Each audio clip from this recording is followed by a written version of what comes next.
편견을 버리자. 하나님의 말씀은 요한복음 7장 45절로 52절입니다. 하속들이 대제사장들과 바리새인들에게로 오니 저희가 묻되 어찌하여 잡아오지 아니하였느냐. 하속들이 대답하되 그 사람의 말하는 것처럼 말한 사람은 이때까지 없었나이다 하니 바리새인들이 대답하되 너희도 미혹되었느냐. 당국자들이나 바리새인 중에 그를 믿는 이가 있느냐. 율법을 알지 못하는 이 무리는 저주를 받은 자로다. 그 중에 한 사람 곧 전에 예수께 왔던 니고데모가 저희에게 말하되 우리 율법은 사람의 말을 듣고 그 행한 것을 알기 전에 판결하느냐. 저희가 대답하여 가로되 너도 갈릴리에서 왔느냐. 상고하여 보라. 갈릴리에서는 선지자가 나지 못하느니라 하였더라. 이 시간에는 편견을 버리자라는 제목으로 말씀을 묵상하겠습니다. 성경에 나타난 편견을 살펴보면 지역적 편견, 정치적 편견, 인종적 편견, 민족적 편견, 사회적 지위에 따른 편견, 종교적 편견, 종파적 편견, 사상적 편견 등이 기록되어 있습니다. 이러한 편견은 긍정적인 것보다 부정적인 영향이 더 컸습니다. 이러한 편견이 낳은 결과는 예수 그리스도를 부인하고 하나님의 뜻을 저버리고 말씀의 뜻을 깨닫지 못하게 되고 판단을 굳게 했습니다. 우리도 일상생활이나 신앙생활을 하면서 부지불식간의 편견을 가지고 사물이나 사람 또는 교회를 바라보는 경우가 있습니다.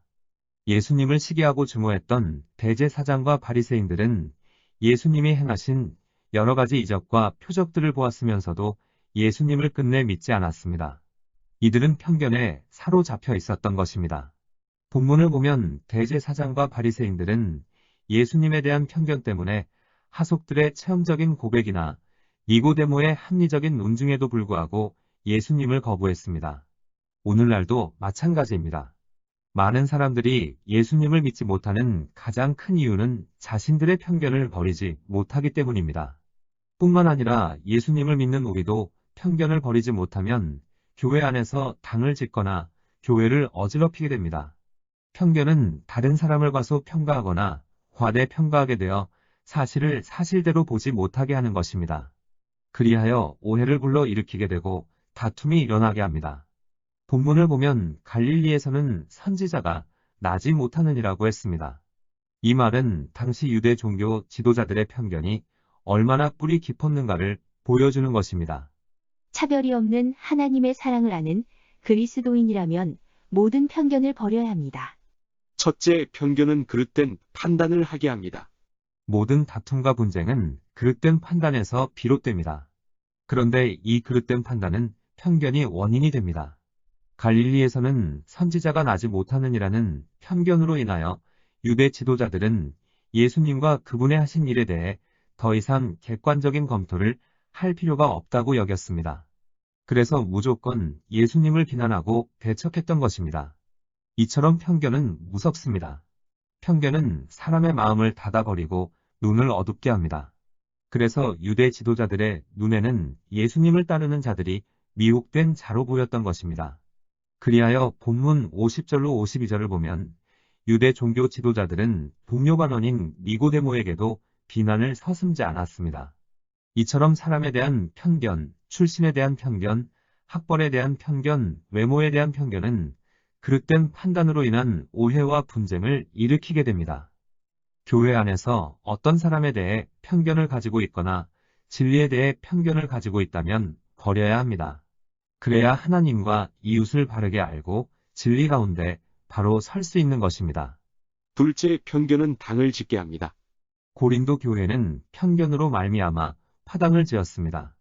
고린도전서 1장 12절에 너희가 각각 이르되 나는 바울에게, 나는 아볼로에게, 나는 게바에게, 나는 그리스도에게 속한 자라. 어떤 사람은 아볼로가 바울보다 낫다고 생각했고 어떤 사람은 바울을 아볼로보다 낫다고 여겼습니다.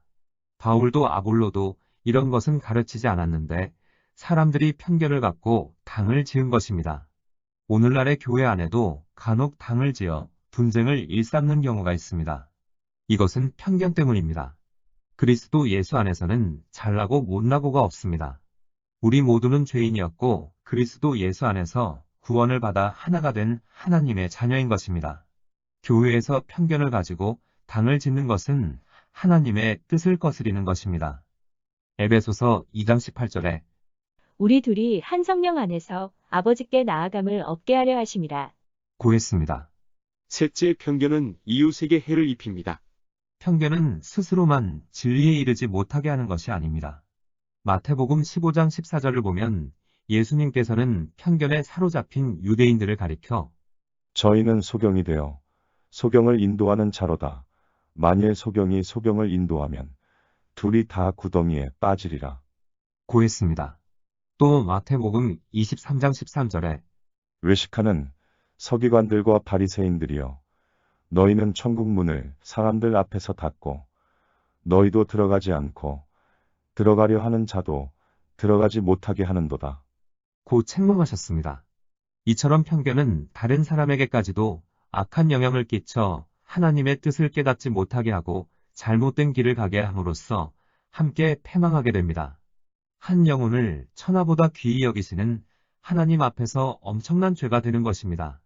그러므로 편견을 버려야 합니다. 자신이 그릇된 편견에 사로잡힐 때 이로 인해 많은 영혼이 그릇될 수 있는 것입니다. 편견이 깊어지면 사람이 완고하고 강팍하게 됩니다.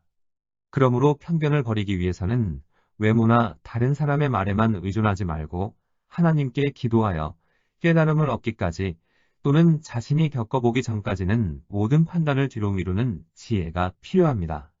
말씀을 정리하면 첫째 편견은 그릇된 판단을 하게 합니다. 둘째 편견은 당을 짓게 합니다. 셋째 편견은 이웃에게 해를 입힙니다.